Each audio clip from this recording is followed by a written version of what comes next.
मैं हूं आपका अपना एलविश यादव और मैं सुबह उठा, मैंने देखा कि कैसे कैसे न्यूज़ फैल रही है मेरे खिलाफ। ऑल ओवर मीडिया में ये चीज़ हो रखी है, एलविश यादव अरेस्ट हो गए, एलविश यादव नशीले पदार्थ के साथ साथ ऐसे ऐसे पकड़े गए। ये सारी चीज़ें जो मेरे खिलाफ फैल रही हैं, जितने भी आरोप मेरे ऊपर लगे हैं भाई, सारे बेबुनियाद हैं, सारे फेक हैं।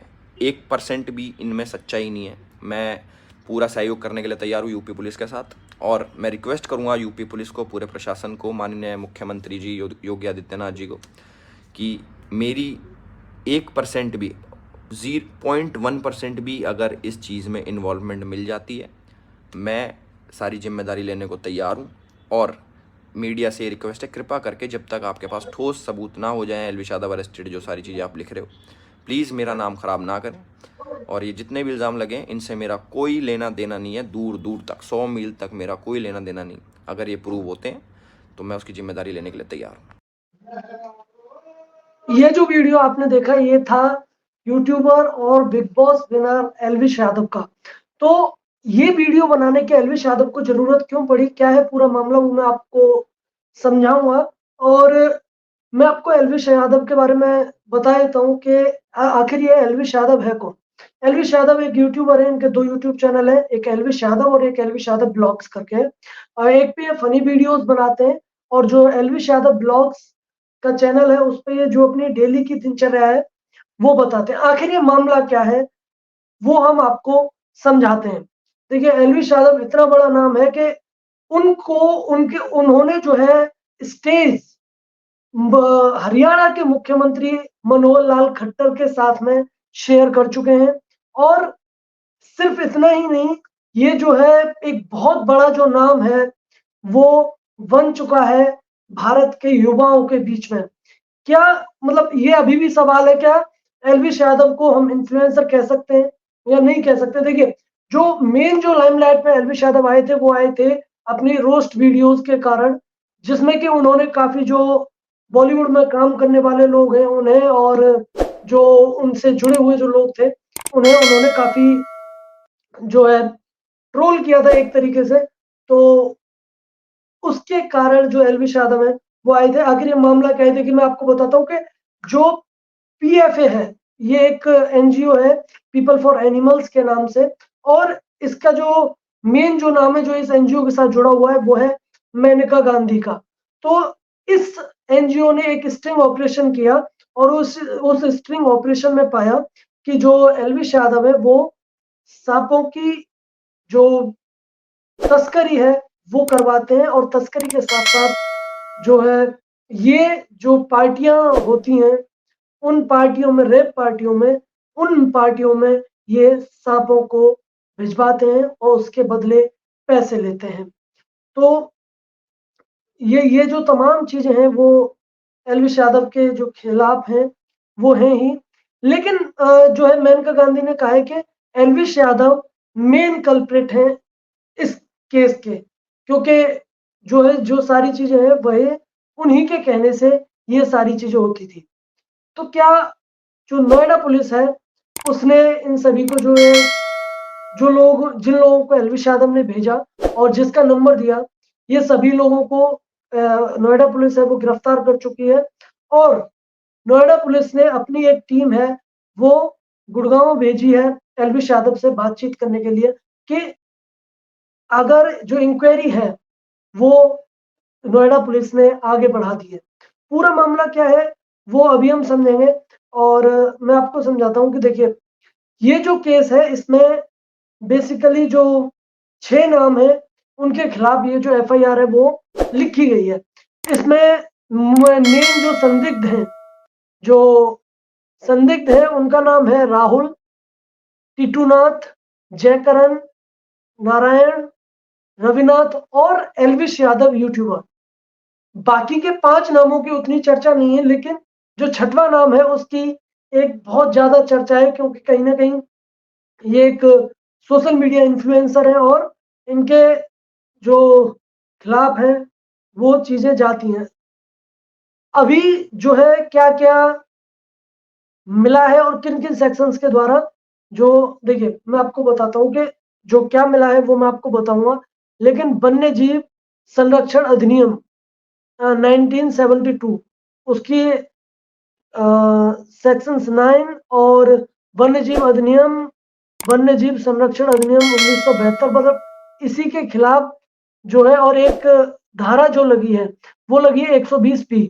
ये लगी है एक 9 वन्यजीव संरक्षण 1972, 39 वन्य जीव संरक्षण अधिनियम 1972 का 48 है, 49, 50, 51, ये जो सारी धाराएं वो लिखी है नोएडा पुलिस ने। और ये जो पूरा जो केस है वो सेक्टर 49 के थाने में दर्ज किया गया है। अब जो बीजेपी की एमपी है और फाउंडर है पीपल फॉर एनिमल्स पीएफए, जिसका कि मैं अभी जिक्र कर रहा था, जो कि ऑर्गेनाइजेशन से थी, मेनका गांधी, वो क्या कहती हैं कि he should be arrested immediately, मतलब Elvish Yadav should be arrested immediately, he is the grade 1 crime, this is the grade 1 crime that means 7 years in jail. मतलब अकॉर्डिंग टू मेनका गांधी, एल्विश यादव को 7 साल के लिए जेल में रहना चाहिए। PFA led a trap and caught these people.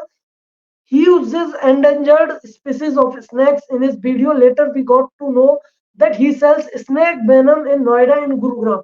मतलब जो है अपनी जो वीडियोस में ये एंडेंजर्ड स्पीसीज जो कि स्नैक्स हैं, ऐसे स्नैक्स को अपनी वीडियोस में लाते हैं, और जो है जो सांप का जो जहर होता है उसे नोएडा और गुरुग्राम में बेचते हैं। इस तरीके के जो आरोप हैं वो मेनका गांधी के द्वारा लगाए गए हैं।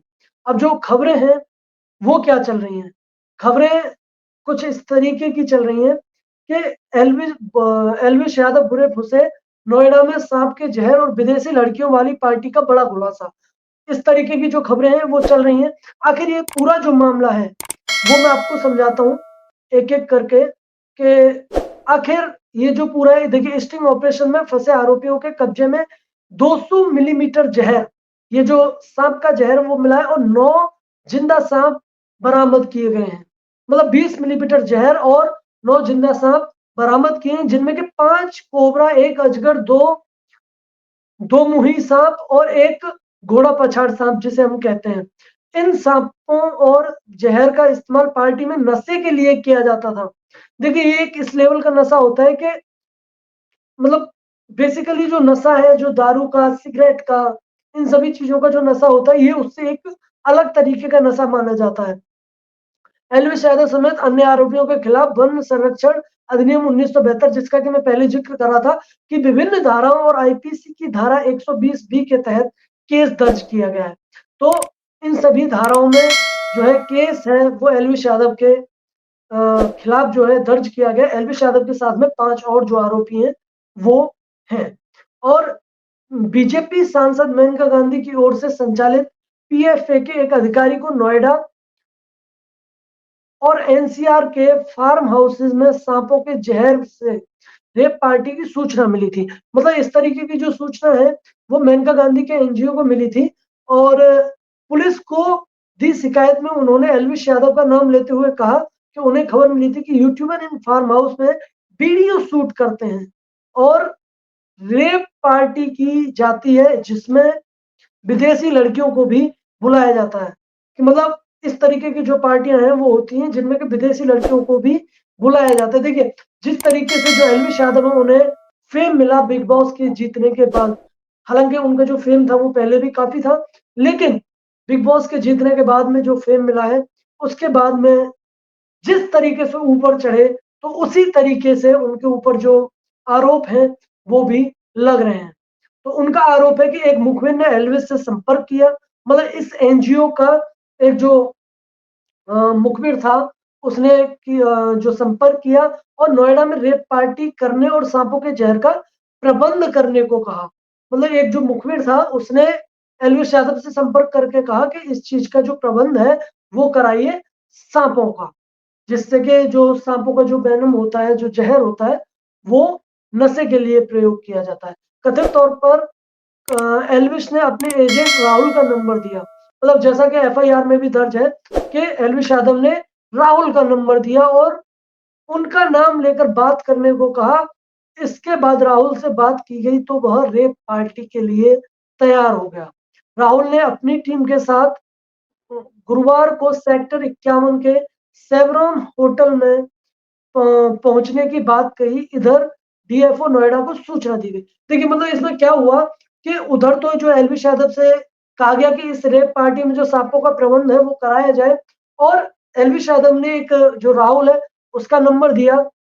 राहुल का नंबर देने के बाद जो है एक टीम जो कि इस एनजीओ की थी उसने वो सेक्टर 51 के इस ये जो सेवरन होटल में पहुंची, और इसके बाद में जो डीएफओ है उन्हें सूचना दे दी गई।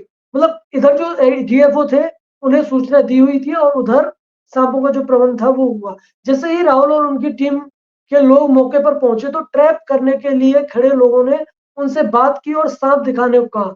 सांप देखने के बाद नोएडा सेक्टर 49 पुलिस और क्षेत्रीय वन अधिकारी दादरी को सूचना दी गई। मतलब इन लोगों को जो सूचना थी वो दे दी गई इन सांपों के बारे में। पुलिस ने सभी आरोपियों को दबोच लिया है। मतलब जो मेन जो 5 आरोपी हैं उन्हें दबोच लिया है। मतलब ये तो जो ये वही लोग हैं जो कि वहां पर सांप लेकर पहुंचे थे सेक्टर 51 के इस होटल में। अब जब के जो एलवी यादव है जब उनका नाम सामने आया तो एकदम से जो सुर्खियां हैं वो बटोरने लग गई ये वाली खबर। अगर नॉर्मल होती, अगर इससे कोई बड़ा नाम नहीं जुड़ा हुआ होता तो हो सकता है कि इतनी बात इस खबर की नहीं होती। तो इनमें से 5 हैं, उन्हें गिरफ्तार कर लिया गया है। एक अज्ञात है, अभी उसकी जो है पता करना बाकी है। और इसमें से जो मेन जो आरोपी है एलवी यादव वो जो है अभी खुला घूम रहे हैं। अब रेप पार्टी में कथित तौर पर सांप का जहर उपलब्ध कराने के मामले में एलवी यादव से ये वही है कि 6 लोगों के खिलाफ जो है वो गया एनिमल वेलफेयर एसोसिएशन अधिकारी गौरव गुप्ता ने एक एफआईआर दर्ज कराई। ये जो गौरव गुप्ता है इन्होंने ही जो एफआईआर है वो दर्ज कराई है, जिसमें कहा कि उन्होंने सांप की व्यवस्था करने के लिए एलवी यादव से संपर्क किया था। तो उन्होंने राहुल यादव नाम के व्यक्ति का नाम बताया था। उन्होंने उससे संपर्क करके उसे बुलाया और उससे बातचीत में पता चला कि रेप पार्टी में सांपों को इस्तेमाल होता है। वन विभाग की टीम और पुलिस टीम भी गई। मामले में 6 लोग नामजद हैं, जिनमें से 5 को गिरफ्तार कर लिया गया है। एलवी यादव है वो बाहर है। तो जो नोएडा पुलिस है उसने जो अपनी जो टीम है वो भेज दी है गुरुग्राम में बातचीत करने के लिए, और जो इंक्वायरी है इस केस में एलवी यादव से करने के लिए। और वहीं पर मेनका गांधी है, वो उनका कहना है कि इसमें जो मेन जो पिन पॉइंट है वो एलवी यादव ही है। अगर एलवी यादव को गिरफ्तार कर लिया जाएगा तो ये जो पूरा केस है वो खुल जाएगा। तो वहीं पर एलवी यादव का कहना है कि इन लोगों को कौन टिकट देता है और कौन सांसद बनाता है, इस तरीके के लोगों को जो कि गलत तरीके के जो आरोप है वो दूसरे लोगों पर लगाता है। तो ये जो तीखा टिप्पणी है वो दोनों तरफ से चल रही है, और वहीं पर जो नोएडा पुलिस की टीम है वो पहुंच चुकी है। अब इंक्वायरी में क्या निकलता है ये हम आपको बताएंगे, और आप तक जो इस खबर से जुड़ी हुई कोई भी खबर अगर नई खबर आती है तो वो हम आप तक पहुंचाएंगे। और आपको क्या लगता है, क्या इस केस में जो एलवी यादव है उनका जो फंसना है वो सही है? क्या एलवी यादव वास्तव में कल्प्रिट है? आपका क्या सोचना है? आप हमें जरूर बताइए। धन्यवाद। जय हिंद।